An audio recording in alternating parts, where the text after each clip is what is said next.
दोस्तों नमस्ते। जब भी राजनीति की हम बात करते हैं तो बहुमत का विचार करना ही पड़ता है। राजनीति संख्या बल से होती है। किसी भी सभागृह में, चाहे विधानसभा हो, लोकसभा हो, म्युनिसिपल कॉरपोरेशन हो, जिला पंचायत हो, तालुका पंचायत हो या ग्राम पंचायत हो, कहीं पर भी बहुमत का विचार करना ही पड़ता है। 11 है तो 6 एक दिशा में होने चाहिए, 100 है तो 51 होने चाहिए, 288 है तो 145 होने चाहिए, 547 है तो आंकड़ा वैसे ही बढ़ता जाता है। जितने सदस्य उसमें से आधे से एक ज्यादा होता है तो उसको बहुमत कहा जाता है। मैं यहां ये कहा नागरिक शास्त्र का पाठ आपको पढ़ाने आ गया। मैं जिस बहुमत की बात कर रहा हूं ये वाला बहुमत नहीं है। ये बहु शब्द अलग है, मत शब्द अलग है। ये बहु वाला मत है और यही बहु वाला मत शिवसेना को हमेशा पीछे धकेलता आ रहा है। बहुत अच्छे अच्छे लोगों को, अच्छे अच्छे नेताओं को इसी बहुमत के कारण दूर जाना पड़ रहा है। मैं इसी की कहानी आपको बताने आया हूं। हम अक्सर शिवसेना के राज में उद्धव ठाकरे की पत्नी रश्मि ठाकरे का मायका पाटनकर, जिनके भाई को फिलहाल ईडी द्वारा कुछ कार्रवाई हुई है, उनकी संपत्ति जब्त कर दी गई है, उसी के ऊपर बहुत सारी चर्चाएं हो रही है। और रश्मि ठाकरे है बाला साहब ठाकरे की बहू। ये बहू का मत जहां आया पार्टी में, वहां गड़बड़ घोटाला हो गया। बाला साहब ठाकरे पर एक फिल्म निकली थी बाळकडू, और यही बाळकडू मराठी वर्ड है, ये बाळकडू शिवसैनिकों को दिया जाता है। शिवसैनिक इसी बाळकडू को पीकर ही एक कट्टर शिवसैनिक बनते हैं। लेकिन धीरे धीरे समय का पहिया बदलता गया और बाळकडू की जगह पाटनकर काढ़ा ने ले ली, जो आजकल शिवसैनिकों को पीना अनिवार्य हो गया है। मतलब पाटनकर की घर से जो भी कुछ आता है या उनकी तरफ से जो भी कुछ आता है वही शिवसैनिकों के लिए अनिवार्य हो जाता है, और यही शिवसेना की नीति बन गई है शायद।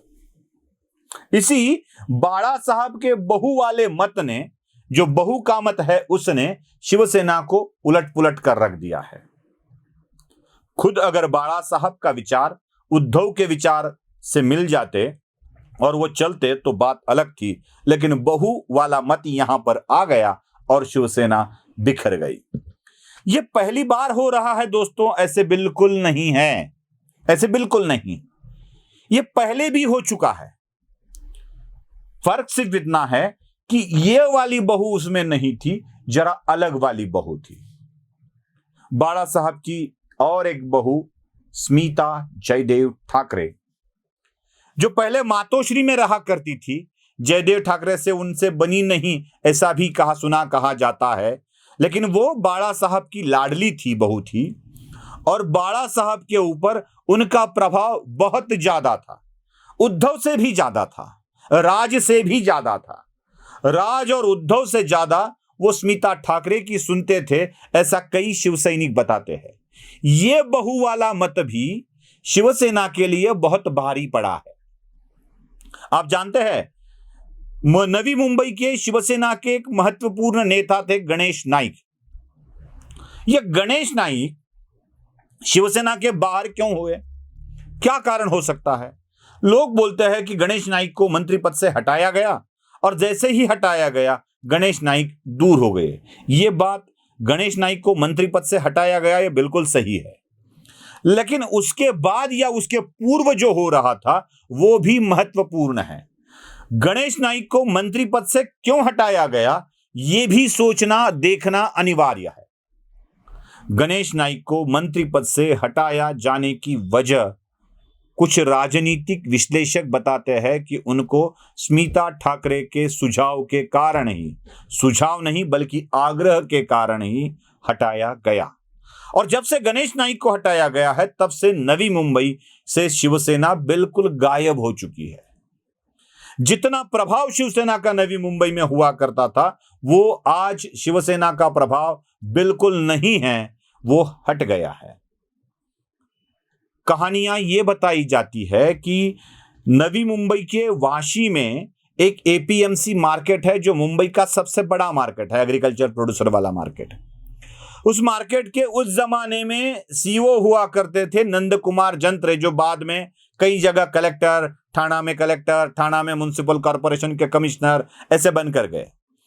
उस वक्त एक आदेश एपीएमसी में निकल रहा था कि एपीएमसी के जमीन के कुछ प्लॉट वहीं के लोगों के नाम पर किए जाए, उनको आवंटित किए जाए।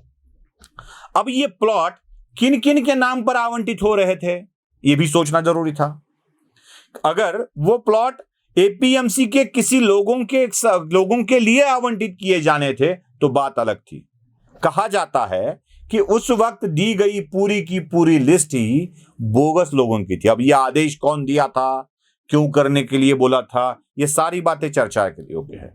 लेकिन जब गणेश नाइक नंद कुमार जंत्रे से मिले और उन्हें कहा कि सीईओ महोदय, ये आपको और मुझे भी प्रॉब्लम में ला सकता है, आप डिसीजन लेना है तो ले सकते हैं, फिर उसी वक्त उस अधिकारी ने इसको दूर रखा, वो किया ही नहीं।